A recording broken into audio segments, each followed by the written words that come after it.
Ood Lolly and welcome. My name is DJ, aka Ferda Fangorn, and I am finally here with my first video featuring an entire budget friendly deck. This is going to be part of a long running series, I hope, as I continue to do this content creation with budget in mind. This series is going to be what I will be referring to as kitchen table budget decks, meaning they are meant for extremely casual settings, but they are still decks that are functional, fun to play, and don't just give you a headache because it just doesn't work.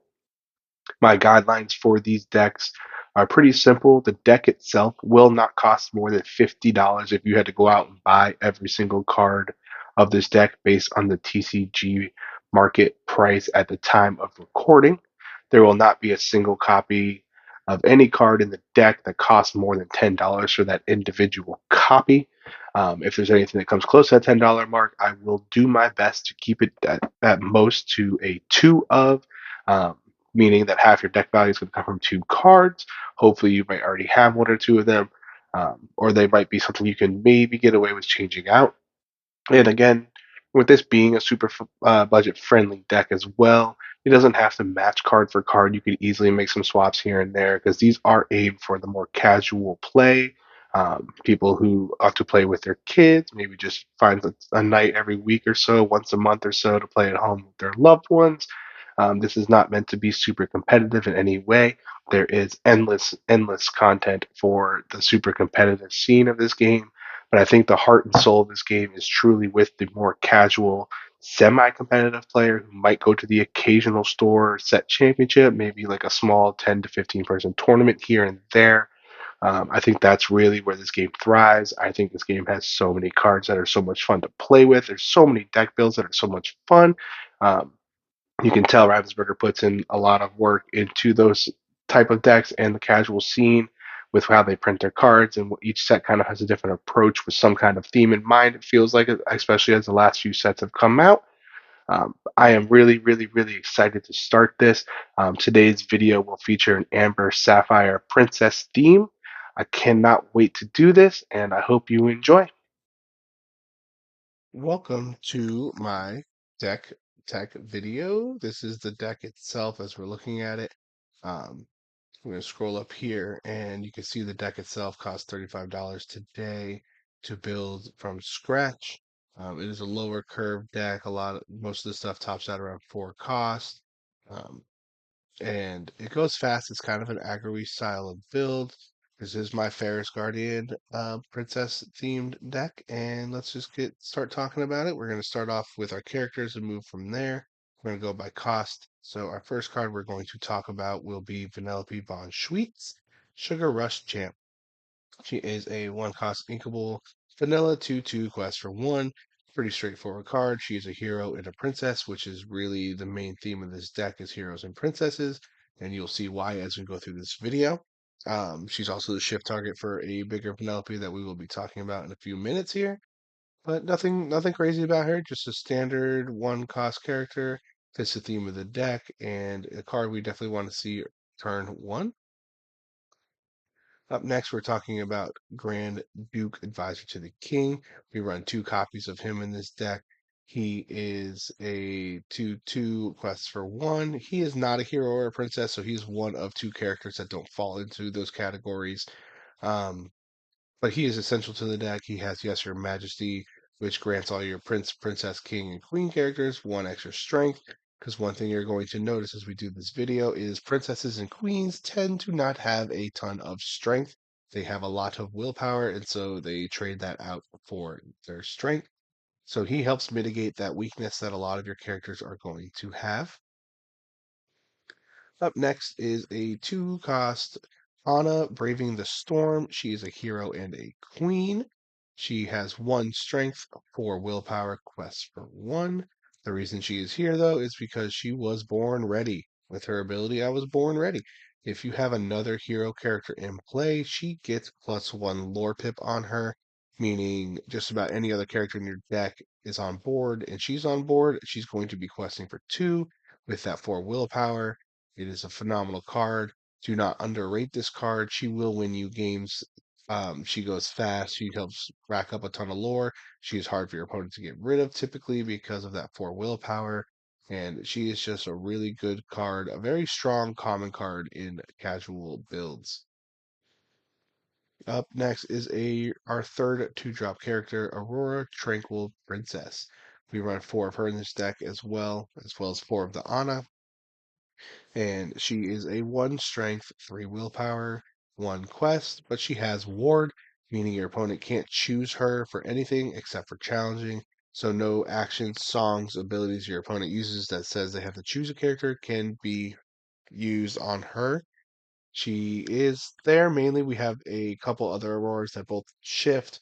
Mainly, the bigger one that we will talk about in a few minutes is the reason she's in this deck, and why I chose her is that she has the ward, so there's a much better chance she gets played and stays safe on the board for you to shift onto. Um, Ward's just annoying, and it's just nice to have.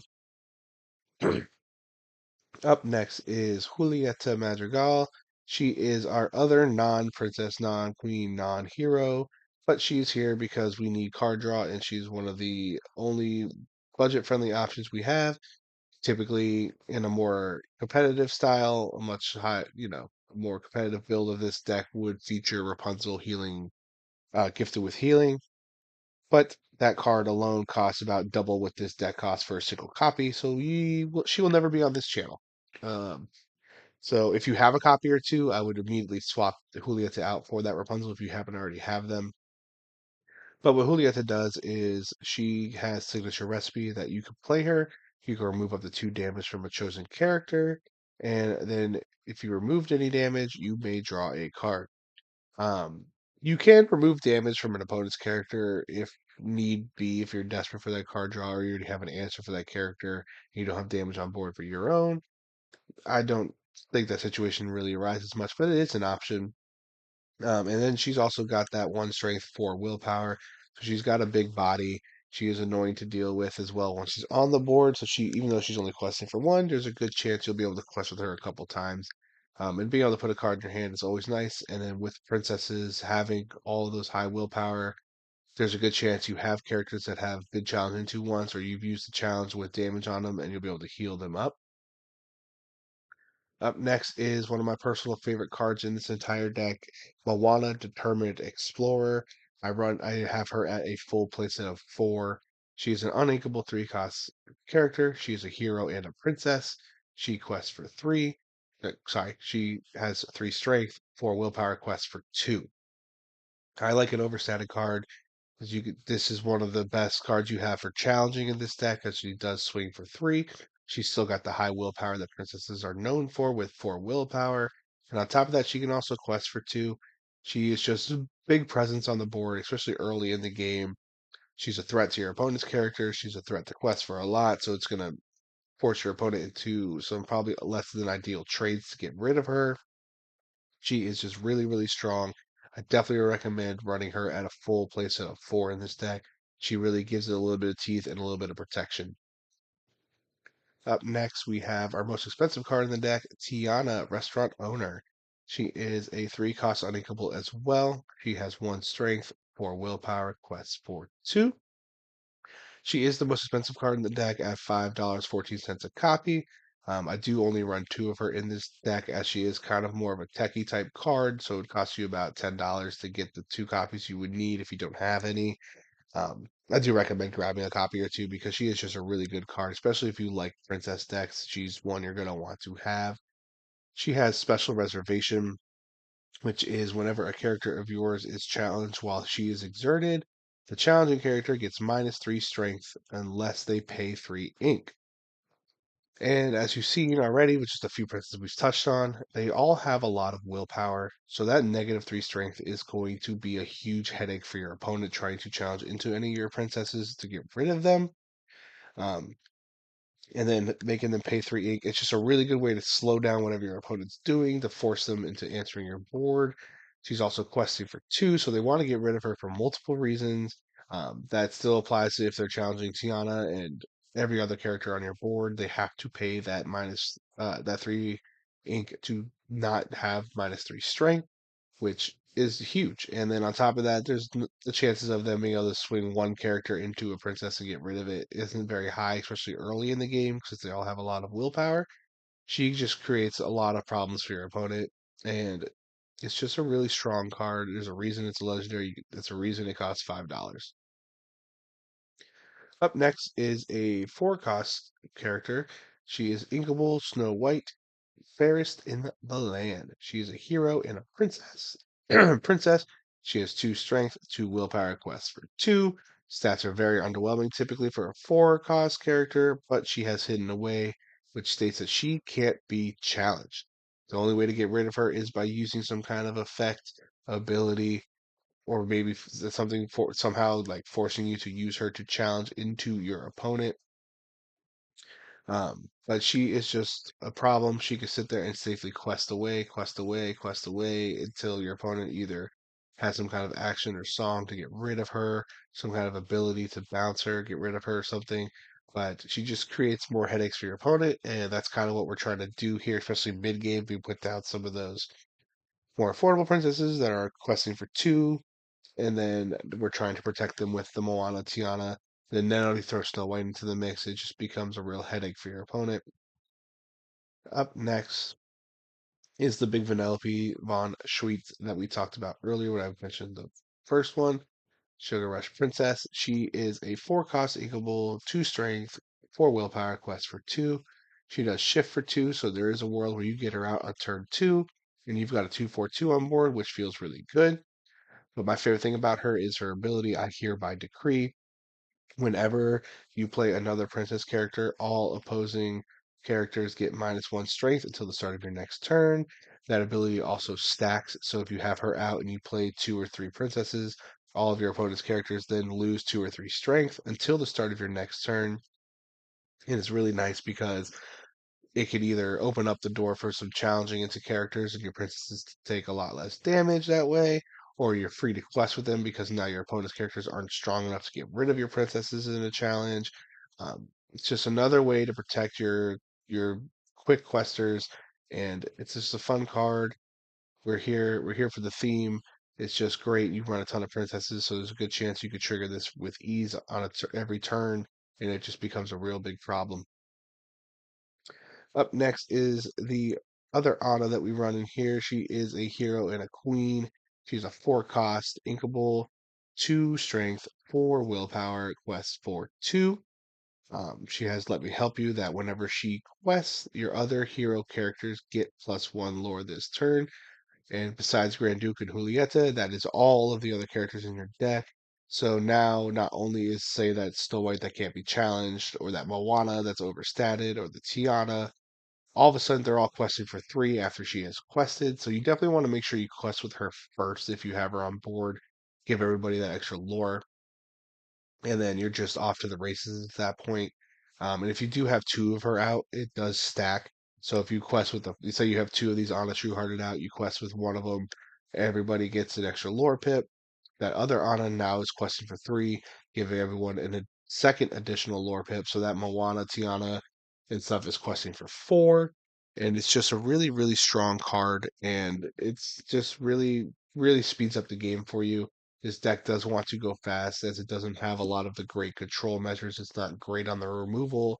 Challenging isn't really its strong suit. So really, you want to try to gain lore as fast as possible. This card is essential to doing just that. Up next is our final 4 cost card. It is Aurora Lore Guardian. I do only run her as a 2 of because she is a little bit more of a tech type card. She is 4 cost inkable, hero, princess. She does have 3 strength, which is not something to be overlooked, meaning she can be valuable in challenges, especially in this deck. 3 willpower and quest for 2. She does shift on 2, but I don't really shift her too often. Sometimes you do just because it's nice to get that presence on board early. She has Preserver, which prevents your opponents from choosing your items for abilities or effects. We run about 10 items in this deck, so that does come into play here. So if they want to play a card that banishes an item, they cannot do that because they can't choose it. They'd have to play I Find on My Platinum, which is a song that banishes all items in a blanket. It's not choosing them. And then she also has Royal Inventory, which allows you to exert an item look at the top card of your deck and put it either back on top or on the bottom of your deck. It's a great way to mitigate the lack of super strong card draw in this deck and kind of sift your deck to what you want and what you need. This actually combines perfectly with our main draw engine we will talk about at the towards the end of this video. Um, and then again, she's questing for two. She hits for three. Just a really good card. I think it's a little bit slept on in general in this game, but I like her a lot, especially in this deck. She does put in a lot of work. Up next is our other Aurora, Dreaming Guardian. She is a 5 cost inkable hero princess. She has 3 strength, 5 willpower, quest for 2. She does shift for 3, which is really nice. You can get her out for cheap. And then the reason I really like this card is she gives all of your other characters ward while she's on board. And that is just a problem for your opponent. Now they can't do anything but challenge into them, and then you have things like that Vanellope and the Tiana that makes challenging already harder, again, especially against all of your high willpower characters. So it can become a really big problem if you get her out. And if you get two of her out, then they both protect each other with ward. So typically with this card, you're not really usually questing with her or challenging with her unless you're really just, trying to close out a game or in a situation you really have to, because you want to try to keep her protected so that way she's giving that ward to all your other characters and you don't have to worry about that going away. Um, she is a super rare from the first chapter. She's only 30 cents a copy. You can see here the foil's only like 10 cents more. I mean, at that point, I think I would personally go grab the foils. Um, but it's a really cool card. It's a fun card. I do think it's one of those cards that, as we get further away from the first chapter, there is a chance it could go up in value. The granting ward is really nice, and it's an annoying thing to deal with. Up next is we're talking about one of our final two characters, Snow White Well Wisher. She is a 6 cost uninkable hero princess, 3 strength, 5 willpower, quest for 2. She does shift for 4, so if you really needed to, you could shift her out. You're probably not going to, but there are situations where you want to. She has wishes come true that states that whenever she quests, you can return a character card from your discard to your hand. Again, another way to get around that lack of super strong card draw that we have uh, in this deck. Anytime you can put a card in your hand is nice, especially on quest. So you get the 2 lore, you quest her, and then say your opponent finally got rid of that pesky Tiana or that Vanellope or that big Anna. Who knows? There's so many cards that could be a problem. Now you put that card right back in your hand, ready to play again on your next turn or even this turn, depending on how the turn's going. Um, she is the second most expensive card, I believe, in this deck at $2.80 a copy. I run her as a 2 of in this deck, so it costs just about 550 or so to get both of those for this deck. Uh, but she's really good. She's a fun card. It's always nice to be able to bring back stuff from your discard into your hand, and she's also questing for 2, just like just about every other card in this deck. So it fits right in, does what you want it to do. And our final character is Ariel Treasure Collector. This one is a card that just seals games for you, especially if you've been able to successfully quest a lot.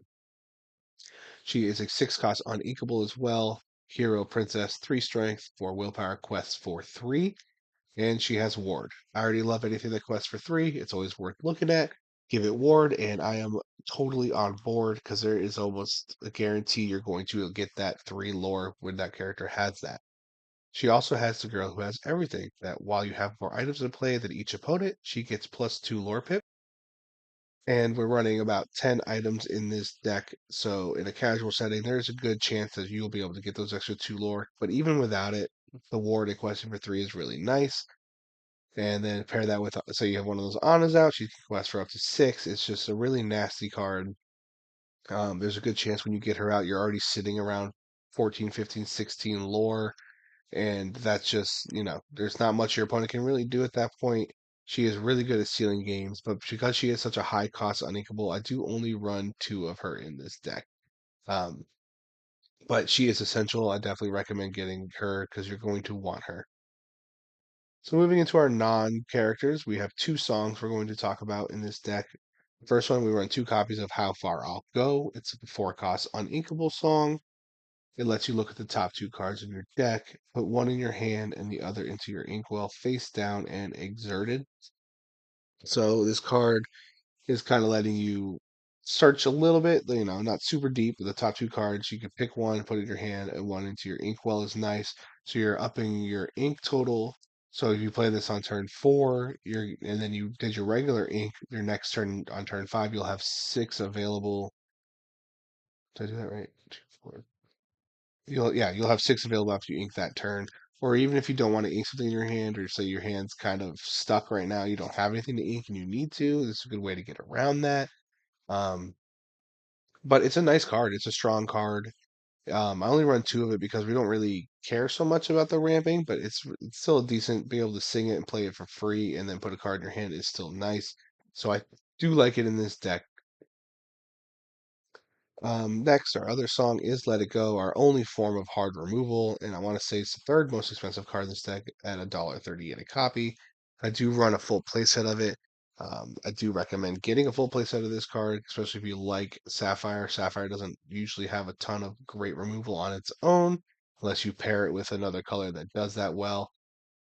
But it's a song. You can play it for free with any character that costs five or more. They can exert to sing it, and you lets you put a chosen character into their player's inkwell face down and exerted.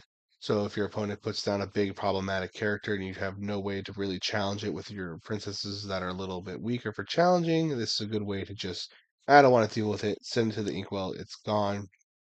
Play it for free. Like I said, it's just a really, really good piece of removal. It's your only like hard removal in this deck.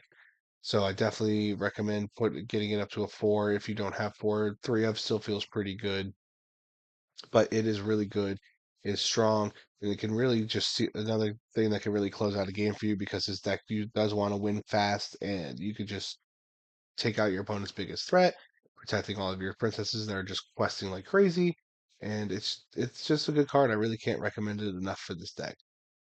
So moving along, we're going to talk about items. This is another card that doesn't quite fit the theme of the deck, but it is a one cost item. It is inkable. It's Popsicle. If you know anything about Lorcana, I'm sure you've heard about this card. It is everywhere and anywhere. Every competitive blue deck is running this card because it's just a really good card. And to attest to that, you can see for a comment, it is $11 for the foil. So that tells you. But when you play it, you draw a card. So you play it, it immediately replaces itself in your hand. And then you could also banish the item and remove up to two damage from a chosen character. Your beefy princesses with high willpower, there is a good chance you'll have some damage floating around. You can swing into something and heal that princess right back up. This card serves multiple purposes in this deck, and it is just a really good card. And it's your second best turn one play after Vanellope. Up next is our other one cost. We run two copies of the Scepter of Arendelle. It's a one cost inkable item. It has the command ability that you can exert it, and then chosen character gains support this turn. What support means is that when that character quests, you can add their strength to another chosen character of yours' strength. So, say you quest with that Moana, who's a 3/4, you can then, if you've given her support with the scepter, you pass that three strength to maybe, that one cost Penelope who is now going to have five strength because you're adding it to, or even like the Anna that's a 1/4 becomes a 4/4 and she's likely surviving the challenge. There is just a lot of utility with this card.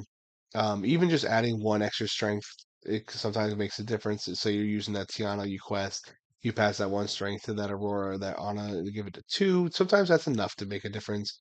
Instead of having to challenge with two characters into something, you're still getting the quest with at least one of them, and then get the same amount of strength in the challenge that way. It's just a really, and I think it's a little underutilized. Support is not seen too often, but it can really become a problem. Um, just its presence on the board can make your opponent think twice about how they play things out, knowing you can beat things up. And finally, the last card we're going to talk about is we run four copies of the Queen's Censor Core. It is our main source of draw in this deck. It is a two-cost inkable item. Its first ability is also really, really nice, the Symbol of Nobility. At the beginning of your turn, if you have a princess or a queen in play, you will gain one lore. There is a very, very high chance at the beginning of your turns that you're going to have at least one princess or queen in play.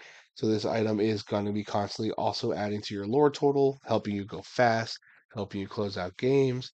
And it being an item is a much harder to deal with, especially if you have that Aurora out that gives it basically ward on items. But the main reason it's here is the Royal Search ability. You exert it, pay 2 ink, you look at the top card of your deck, and if it's a princess or a queen, you can put it in your hand. Otherwise, it goes on top of your deck. So when you use this ability, you show your top card to you, your opponent, and yourself. And if it's a princess or queen, you put it in your hand. If not, top of the deck. Um, Sometimes you do miss with it, but we run a bunch of princesses and queens. I don't know the exact number, but it's a lot. So there's a really good chance you're going to hit on it. And then if you have that Aurora out that lets you exert other items to look at the top card of your deck, you could set up the draw. So you can look at the top card and see if it's a princess or queen and leave it on there and draw it with the sensor cord next.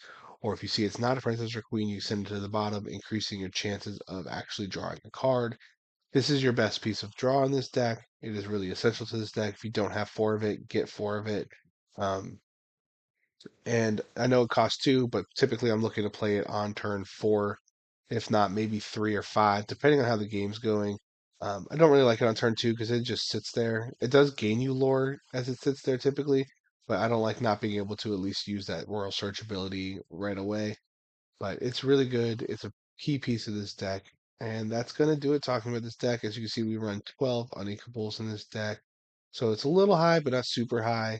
Um, but it's pretty good. It's a fun deck. It's got enough different play lines so you can get creative with it. It doesn't always feel the same every time you play it. It's a ton of fun. It's super budget friendly. I'm just going to run through about 5 altars here because you can simulate them in Dreamborn, and then I'll talk about what you kind of want to do in that situation. So this would be, say, this is our first hand we draw into.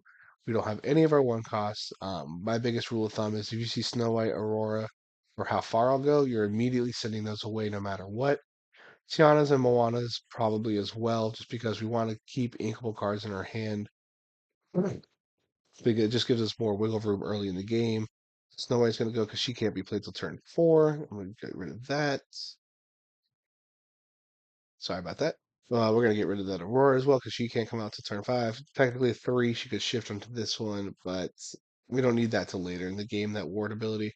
So for now, we're gonna send back this Aurora as well. We're gonna hold on to the Ana and the Grand Duke because they're both phenomenal turn two plays. We'll see 5 new cards. Perfect. We've got our Vanellope. So in this situation, I would open up the game by inking this Ana here. I know she's key, but we run four of her. There's a good chance we'll see her again.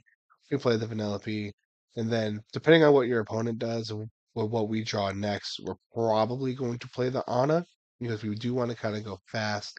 Vanellope does trigger as a hero and a princess, so she will be quested for two on turn three.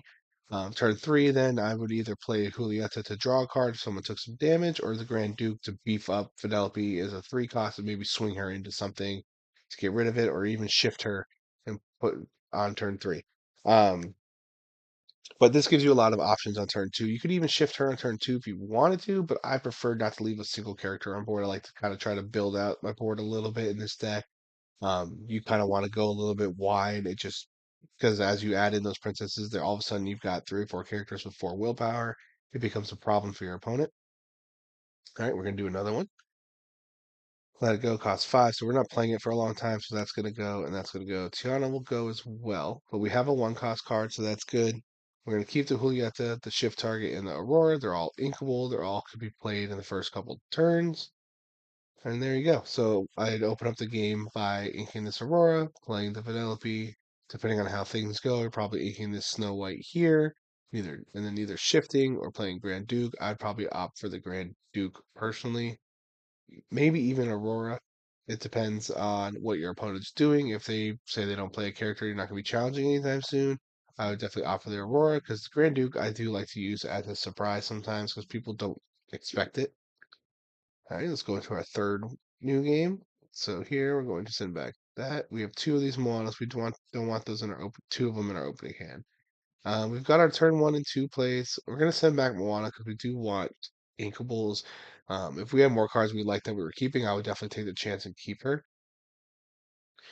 All right. So to start this game, I would probably ink this 4 cost Aurora to play the Vanellope, to then react to my opponent, ink this Aurora, play either the Aurora or Ana, and then on turn 3, you could either shift Aurora if you played the Aurora, or you can play the Scepter and then beat something up to challenge into things.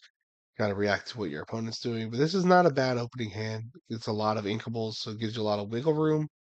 Um, yeah, and then we're gonna do two more here. So we're going to Snow White and Ariel are immediate. They go back. Don't even think about it. Tiana, we kind of want to see later. This is not really great. I'm gonna send back Moana as well. So the good news is we run 12 unequals. We saw four of them in this opening hand, meaning the chances of us seeing a bunch more coming back aren't super great. But the fact that we have one and two here and only one card that's inkable left in our hand, we're gonna keep this Anna and potentially we're going to be inking as just ink. We're going to keep it knowing we're likely inking it turn one to play the Vanellope. Yep. So yeah, we got Snow White again. So she's going to be stuck in her hand until turn six. But to start this game, I'm going to probably ink one of these Annas, play Vanellope. The next turn, we'll see what my opponent's doing, and then either ink a second one of these or this Aurora to play Anna and go from there. And then we're going to do one more, just another practice to show you how we like to do this. Again, immediate. Um, it's not bad having two Vanellope's because I'll just ink one, play one to start the game. We're gonna send back two on us as well, just because we want to get more of our early game stuff.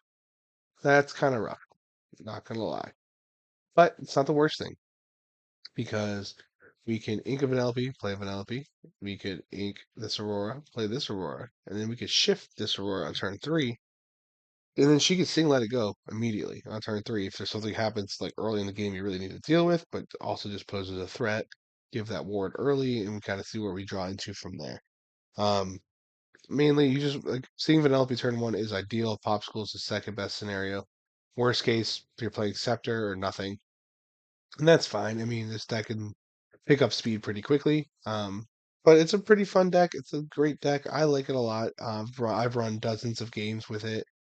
Playing against AI on Inktable, playing against a buddy of mine. We've been play testing, and it feels really good. And it's a lot of fun. And I really hope you enjoy playing with this deck.